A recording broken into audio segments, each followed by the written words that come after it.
الحمد لله رب العالمين نحمده ونستعينه ونستغفره ونعوذ بالله من شرور أنفسنا وسيئات أعمالنا من يهده الله فلا مضل له ومن يضلل فلا هادي له أشهد أن لا إله إلا الله وحده لا شريك له وأشهد أن محمدا عبده ورسوله لا نبي بعده اللهم صل على نبينا محمد وعلى آله وصحبه أجمعين اللهم إنا نسألك علما نافعا ورزقا طيبا وعملا متقبلا اللهم علمنا ما ينفعنا وانفعنا بما علمتنا وزدنا علما وعملا واجعلنا من الصالحين اللهم اقسم لنا من خشيتك ما تحول به بيننا وبين معصيتك ومن طاعتك ما تبلغنا به جنتك آمين يا رب العالمين. Bapak Ibu jamaah rahimakumullah, Assalamualaikum warahmatullahi wabarakatuh. Alhamdulillah, segala puji bagi Allah subhanahu wa ta'ala, Tuhan yang maha mulia, yang maha berkuasa dan maha berkehendak. Innallaha yaf'alu ma yurid. Sesungguhnya Allah melakukan apa saja yang Dia kehendaki. Tidak ada seorang pun yang bisa menghalangi kehendak Allah subhanahu wa ta'ala. Wa iyamsaska Allahu bidurrin fala kashifa lahu illa hu wa iyuridka bi khairin fala radda li fadlih. Jika Allah menghendaki untuk mendatangkan bahaya pada kehidupan hambanya, maka tidak ada seorang pun yang mampu menolak bahaya tersebut. Dan jika Allah berkehendak untuk mendatangkan kebaikan pada siapa saja yang Dia kehendaki, maka tidak ada seorang pun yang mampu menahan kebaikan tersebut. Alhamdulillah, di pagi hari ini Allah subhanahu wa ta'ala memilih kita untuk mendapatkan banyak kebaikan, mulai dari salat subuh berjamaah. Kata Rasulullah, siapa yang salat subuh berjamaah, maka dia seperti orang yang menghidupkan satu malam penuh. Kemudian setelah itu diikuti dengan zikir, duduk sampai terbitnya matahari. Kemudian kita sholat sunnah 2 rakaat. Siapa yang melakukan itu, maka dia telah mendapatkan pahala haji yang sempurna. Ditambah lagi kita duduk bukan hanya sekedar menunggu datangnya waktu tulu, tapi kita duduk sambil mengkaji ilmu Allah subhanahu wa ta'ala. Sebagaimana hadis yang sering kali saya sampaikan, man ghada ilal masjid, barang siapa yang pagi-pagi sudah datang ke masjid, la yuridu illa ayyata'allama khairan aw yu'allimhu, dia tidak ingin apa-apa kecuali untuk belajar atau mengajarkan kebaikan, maka baginya mendapatkan pahala haji yang sempurna. Semoga kebaikan-kebaikan tersebut diterima oleh Allah subhanahu wa ta'ala dengan penerimaan yang terbaik. Amin ya rabbal alamin. Bapak Ibu jamaah rahimakumullah, pertemuan sebelumnya kita telah bercerita, memahami dan mengambil hikmah dari masa penyusuan Rasulullah sallallahu alaihi wasallam dan hidupnya beliau bersama Halimatus Sa'diyah di kampung Bani Sa'ad. 4 tahun lamanya Nabi bersama Halimatus Sa'diyah. Di tahun keempat ada kejadian yang membuat Halimatus Sa'diyah dan keluarganya khawatir. Saat itu Nabi didatangi oleh malaikat Jibril, kemudian dadanya dibedah. Ringkasnya, kejadian ini membuat Halimatus Sa'diyah khawatir ada apa-apa dengan anaknya Aminah binti Wahab. maka beliau memutuskan untuk mengembalikan Nabi Muhammad sallallahu alaihi wasallam kepada ibunya di Mekah. Diantarkanlah oleh Halimatus Sa'diyah ke Mekah. Kemudian sejak itulah Rasulullah sallallahu alaihi wasallam diasuh oleh ibunda tercintanya Aminah binti Wahab secara totalitas. Maka pada pertemuan pagi hari ini kita akan membahas masa kanak-kanak Rasulullah bersama ibunya, bersama kakeknya, dan bersama pamannya. Kita mulai masa kanak-kanak Rasulullah bersama ibunda Aminah. Bersama ibunda Aminah, Rasulullah sallallahu alaihi wasallam saat itu berumur 4 tahun. Karena ketika berumur 4 tahun diantarkan oleh Halimatus Sa'diyah kepada ibunya. Hari-hari beliau jalani dengan ibunya. Kemudian hari demi hari, waktu demi waktu, Aminah binti Wahab menghabiskan hidupnya bersama Rasulullah sallallahu alaihi wasallam. Kemudian tibalah pada sebuah keinginan dari Aminah binti Wahab untuk memperkenalkan Nabi Muhammad dengan keluarganya yang ada di Madinah.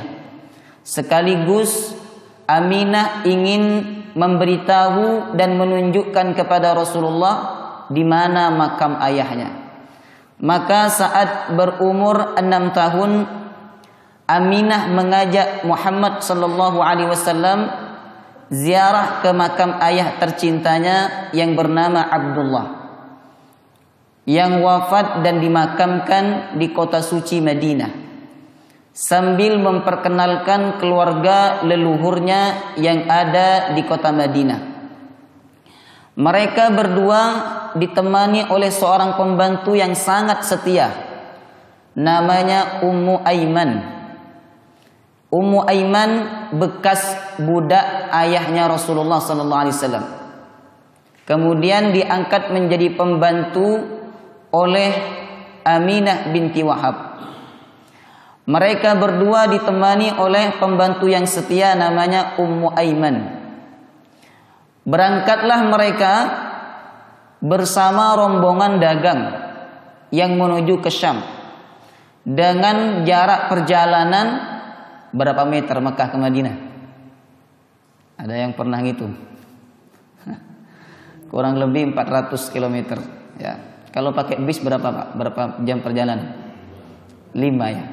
Kurang lebih 5 jam perjalanan. Nah, dulu tidak ada bis, tidak ada mobil.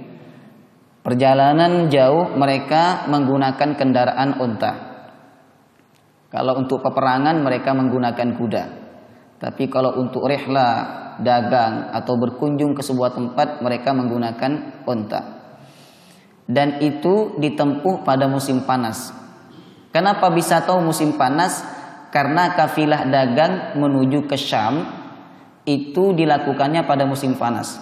Sebagaimana firman Allah, li'ila fi Quraisyin ila fihim rihlatash syita'i was-shaib.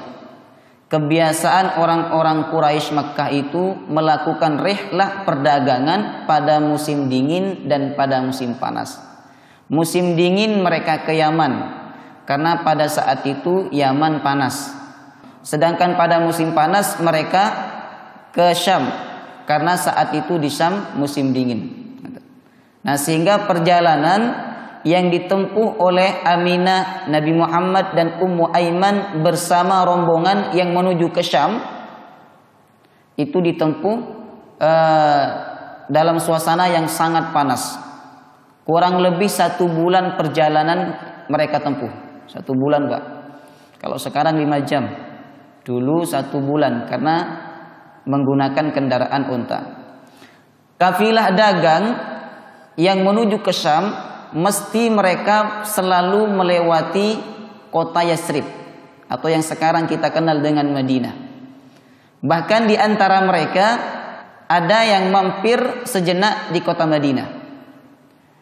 Baik, berangkatlah rombongan tersebut dalam keadaan cuaca yang sangat panas. Kemudian tibalah di kota Madinah. Saat tiba di kota Madinah, Aminah, Ummu Aiman dan Nabi Muhammad sallallahu alaihi wasallam memisahkan diri dengan rombongan kafilah dagang. Kafilah dagang melanjutkan perjalanannya ke Syam. Kemudian Aminah, Ummu Aiman dan Nabi Muhammad menuju ke perkampungan Bani An-Najjar. Disinilah keluarganya Rasulullah sallallahu alaihi wasallam dari pihak ibunya Aminah. Karena Aminah sebagaimana yang sudah kita pelajari, beliau ini dari kota Madinah, sedangkan Abdullah dari Mekah. Sampai ke kampung Bani An-Najjar, mereka disambut dengan hangat oleh keluarganya.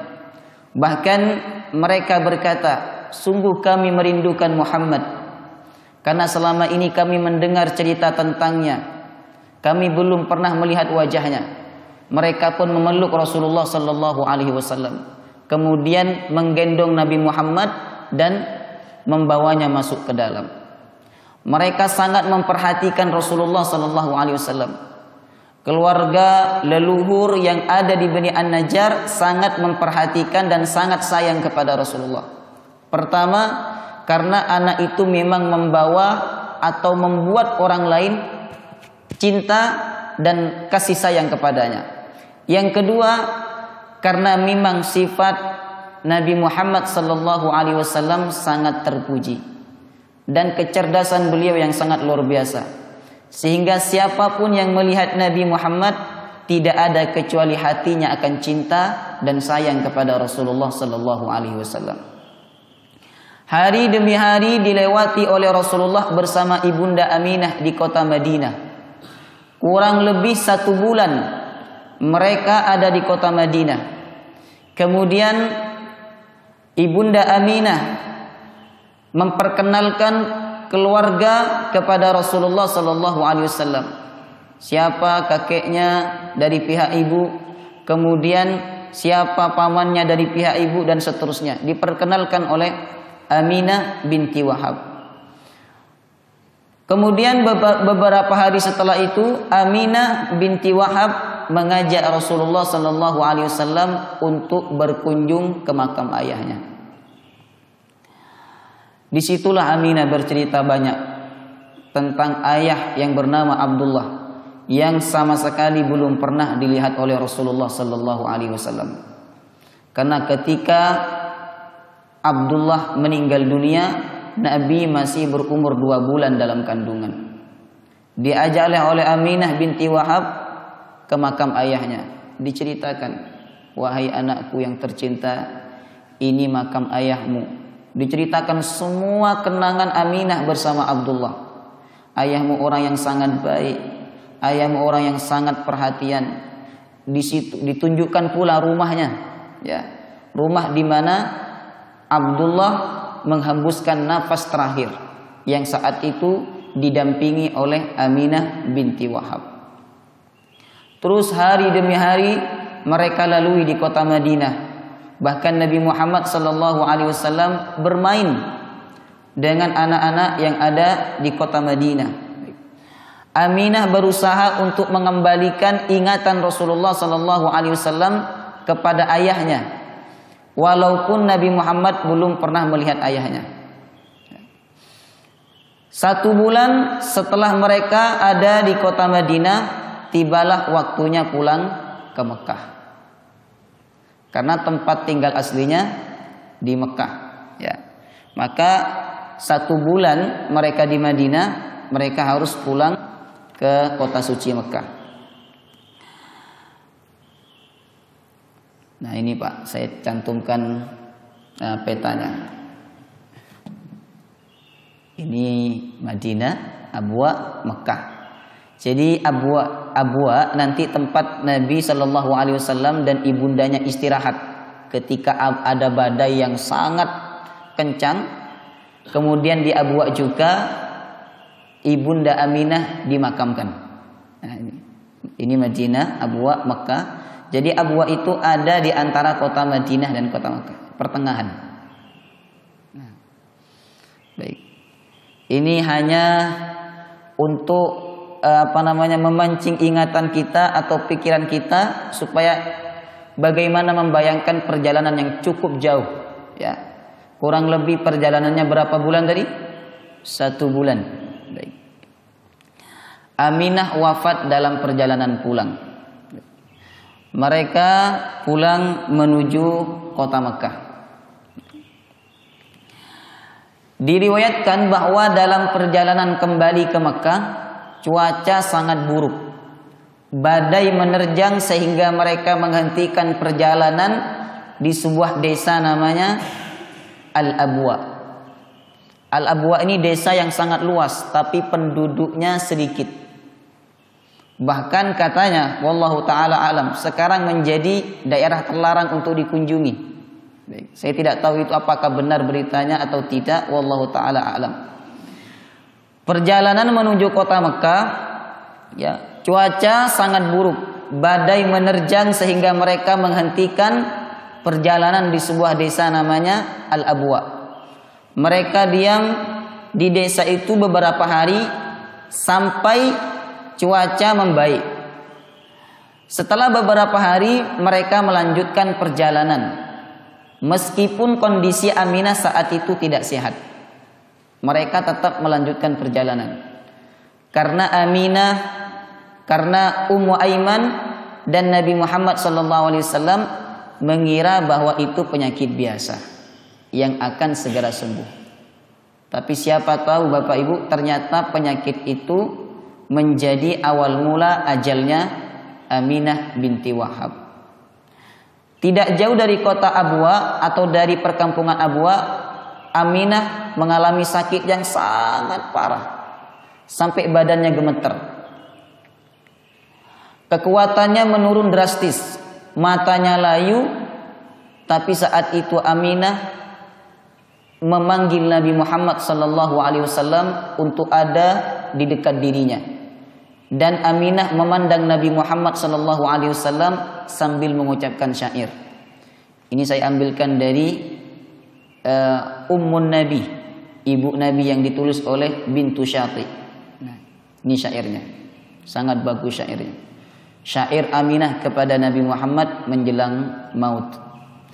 Baraka fika Allahu min gulamin yabna alladhi fi haumatil himami naja bi'aunil malikil 'allami faudi ghadan darbi bisihami.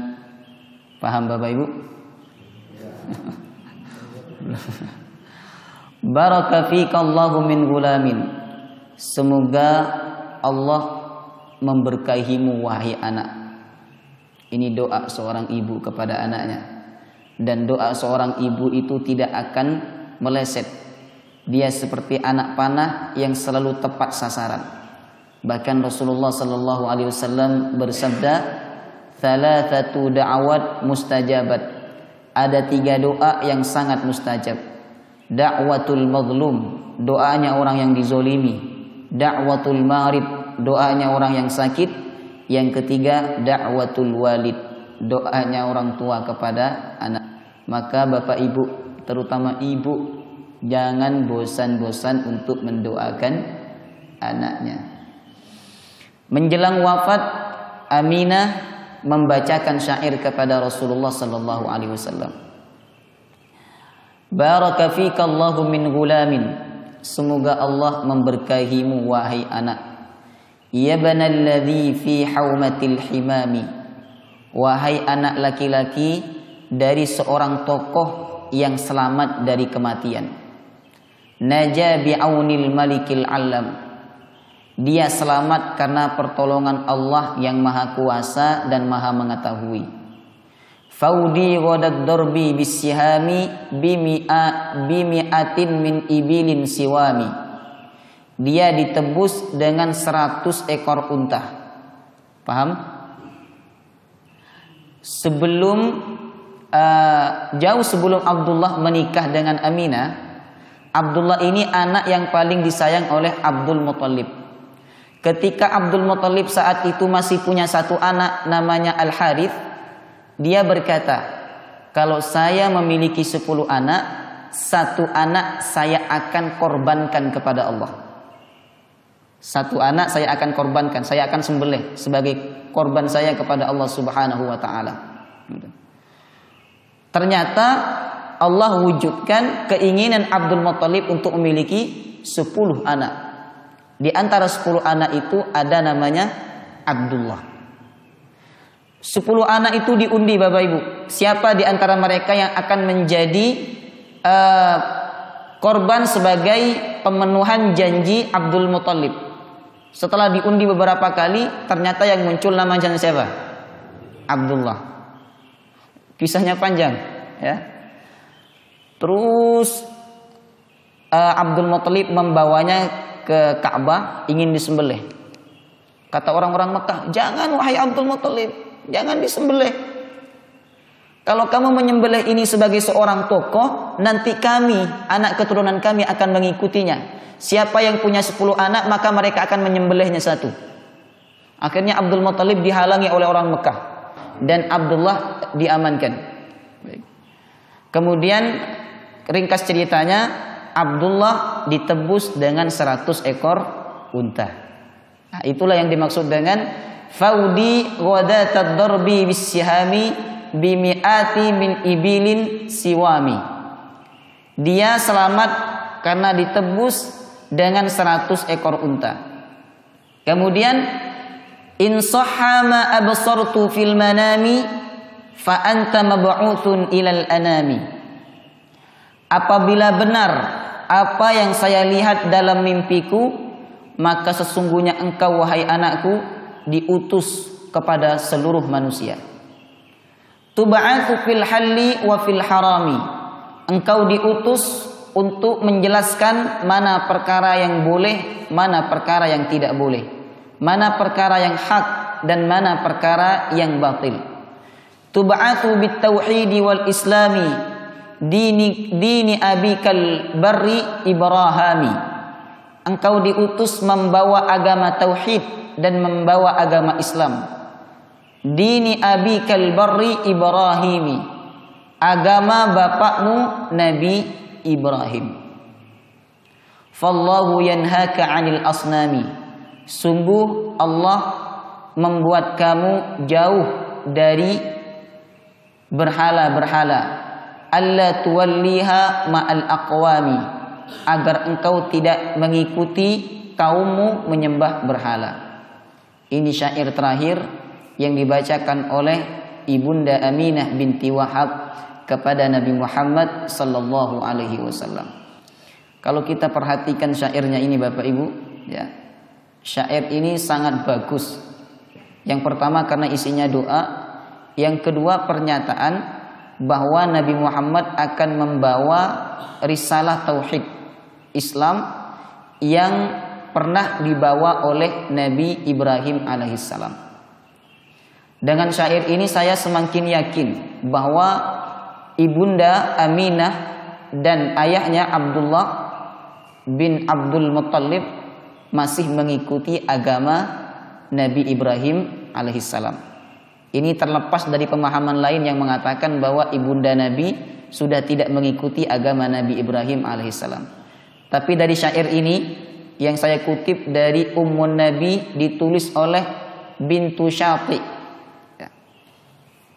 Syair ini menggambarkan bahwa ibunda Nabi Muhammad masih mengikuti agama Nabi Ibrahim alaihissalam.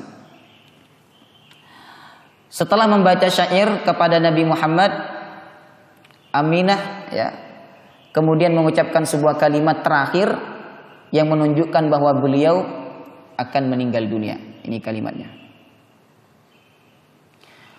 Kullu hayyin mayyit wa kullu jadidin bal wa kullu kabirin yafna wa ana maitatun wa dzikri baqa wa qad taraktu khairan wa waladtu tuhran. Setiap yang hidup pasti mati. Tauhidnya kuat ini ya. Kullu hayyin mayyit. Setiap yang hidup pasti mati. Karena tidak ada di dunia ini kecuali semuanya akan kembali kepada Allah Subhanahu wa taala. Wa anna ila rabbikal muntaha. Semuanya akan kembali kepada Allah. Wa kullu jadidin bal. Dan setiap sesuatu yang baru akan usang. Dunia ini tempat rusak Bapak Ibu. Sesuatu yang baru akan mudah rusak. Maka siapa yang mencintai dunia dia telah mencintai barang rusak sebenarnya. Wa kullu kabirin yafna. Dan setiap sesuatu yang sudah lama maka ujung-ujungnya dia akan musnah. Wa ana maitatun. Saya adalah bangkai. Saya adalah orang mati. Saya akan menjadi bangkai, kata Aminah binti Wahab. Wa dzikri bakin. Tapi meskipun saya meninggal, nama saya akan selalu abadi. Wa dzikri bakin, meskipun saya meninggal, nama saya akan selalu abadi. Wa qad taraktu khairan, karena aku meninggalkan keturunan yang baik. Wa waladtu tuhran, dan karena aku melahirkan anak yang suci, yakni Nabi Muhammad sallallahu alaihi wasallam. Apa yang diucapkan oleh Aminah sebelum meninggal terbukti. Sekarang kita membicarakan tentang beliau. Ini salah satu wujud Allah Subhanahu wa taala membuktikan ucapan Aminah yang berkata wa dzikri baqin. Sesungguhnya namaku akan selalu abadi, disebut oleh banyak orang. Setelah mengucapkan kalimat ini, Aminah binti Wahab meninggal dunia. Itu ketika perjalanan menuju ke mana? Ke Mekah. Ya, dari Abwa menuju ke Mekah. Tidak jauh dari Abwa sebenarnya. Maka Aminah meninggal di tengah perjalanan. Ya. Lalu Ummu Aiman bersama Nabi Muhammad mengantarkan kembali jenazah Aminah ke Al-Abwa. Abwa itu 37 km dari kota Madinah. Mereka beristirahat ketika ada badai menerjang dan di sanalah Aminah dimakamkan. Jadi mereka mengembalikan jenazah Aminah ke perkampungan Abwa, di mana saat itu mereka istirahat sejenak ketika ada badai yang menerjang. Dibawa ke Abwa kemudian dimakamkan di Al-Abwa. Ini makamnya. Ini saya ambil di Google. Ya. Saya belum pernah ke sana, tapi wallahu ta'alam. Tapi setelah saya lihat-lihat di Google, saya ketik Maqbarah Ummin Nabi. Saya ketik. Ternyata muncul ini, Pak. Nah, gambar makam Ibunda Aminah. Ada yang pernah ke sana? Belum ya? Qabru man tasyarrafat bihamli wa wiladatu khairi khalqillahi as-sayyidah al-jalil Aminah binti Wahab al-Qursyiyah. Makam wanita yang mulia yang pernah melahirkan manusia terbaik ciptaan Allah. Dia adalah Aminah binti Wahab al-Qursyiyah, Quraisy. Demikianlah berakhir hidup seorang ibu yang melahirkan manusia teragung sepanjang sejarah manusia. Kemudian beberapa dari penduduk Abwa mengantarkan Nabi Muhammad dan Ummu Aiman untuk pulang ke kota Mekah. Baik, sebelum kita melanjutkan kisahnya, ada hikmah yang perlu kita petik dari kematian muda kedua orang tua Rasulullah sallallahu alaihi wasallam. Ayah Nabi wafat umur 25. Ibunya kurang lebih demikian juga. Baik. Hikmah yang pertama, Allah ingin mendidik jiwa Nabi Muhammad dalam menghadapi perjuangan hidup yang akan ia emban di masa yang akan datang. Kita bisa bayangkan Bapak Ibu, ya.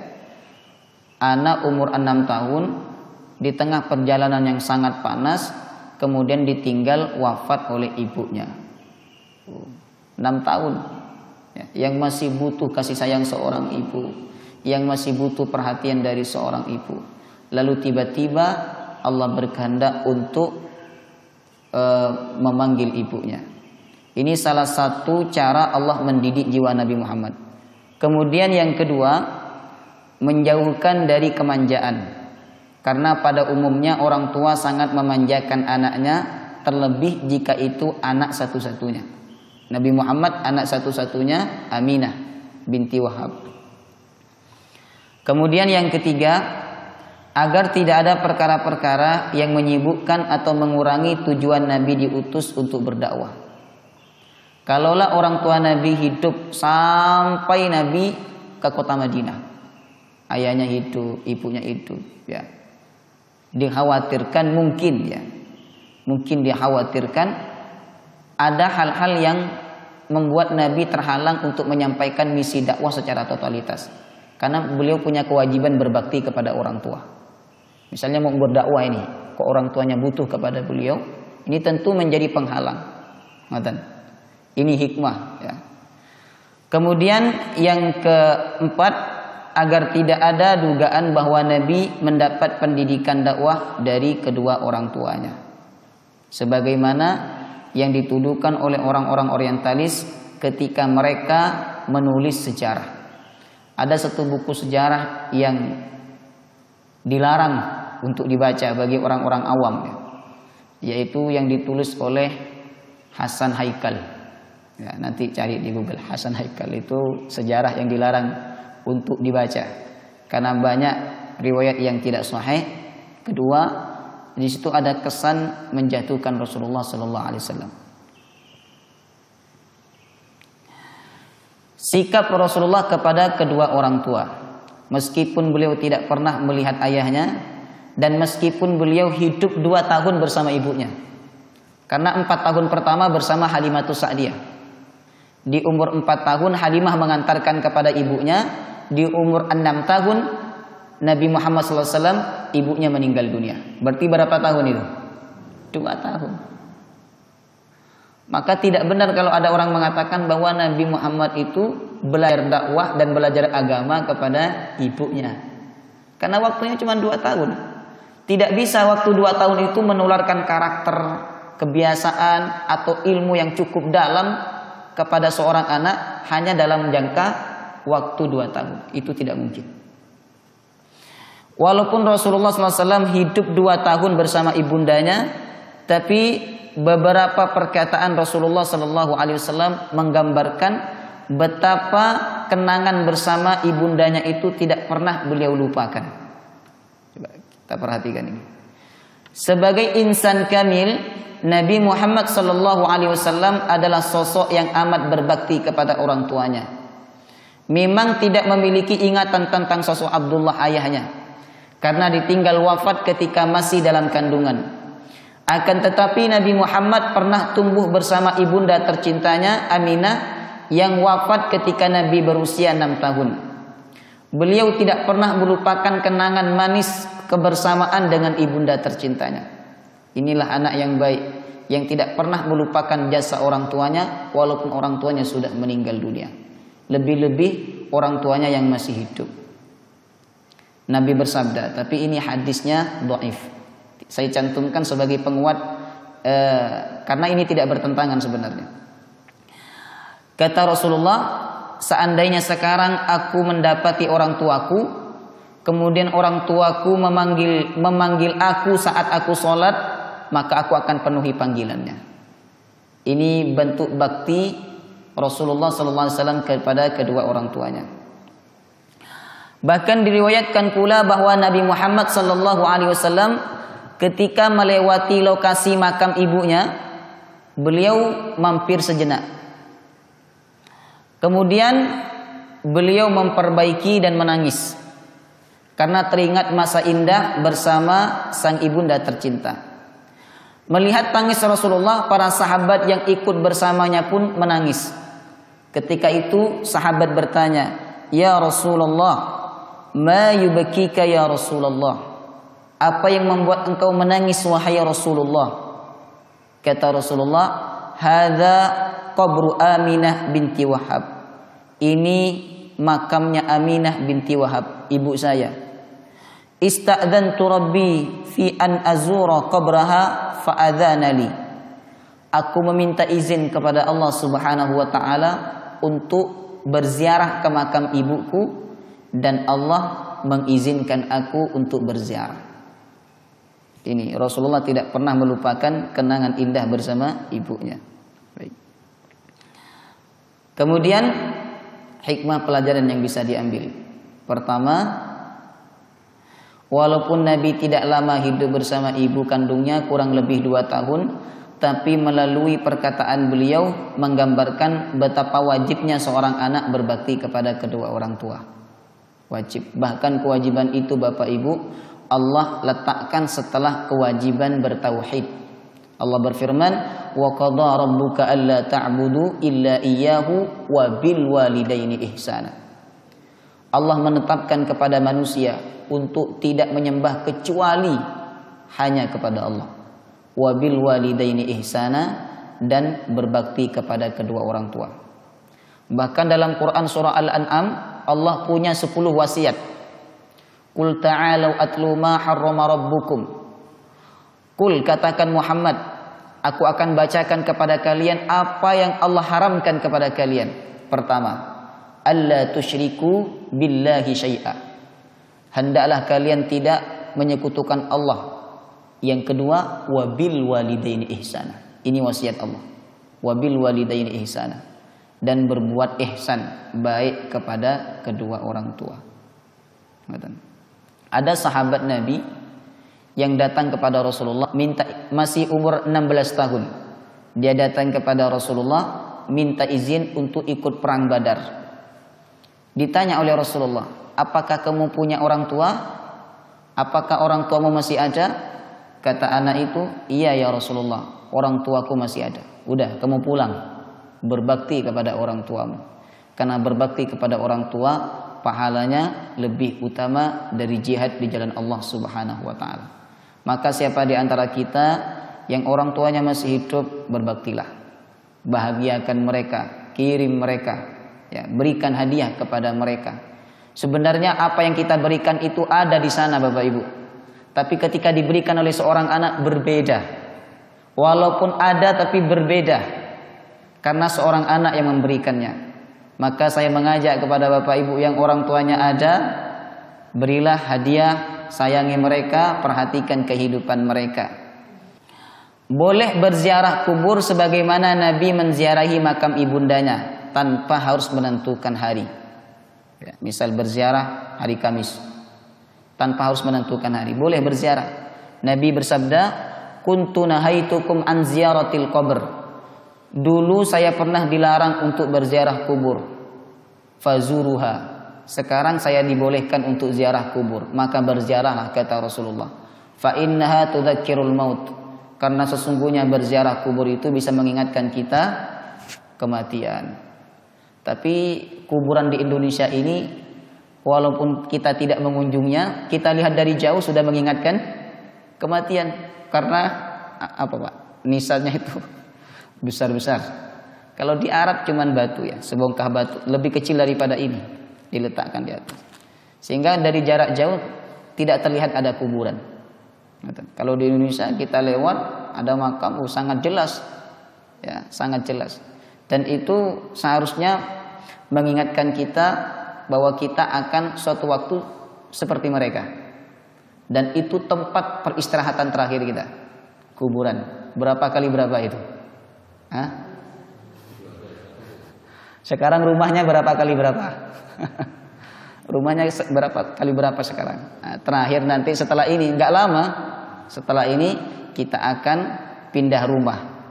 2 kali 3 atau 3 kali 1. Kemudian berbakti kepada orang tua pahalanya mengalahkan jihad fisabilillah. Itu hikmah yang bisa kita ambil. Setelah ibundanya wafat, kemudian kepengasuhan Rasulullah SAW jatuh kepada kakeknya Abdul Muttalib.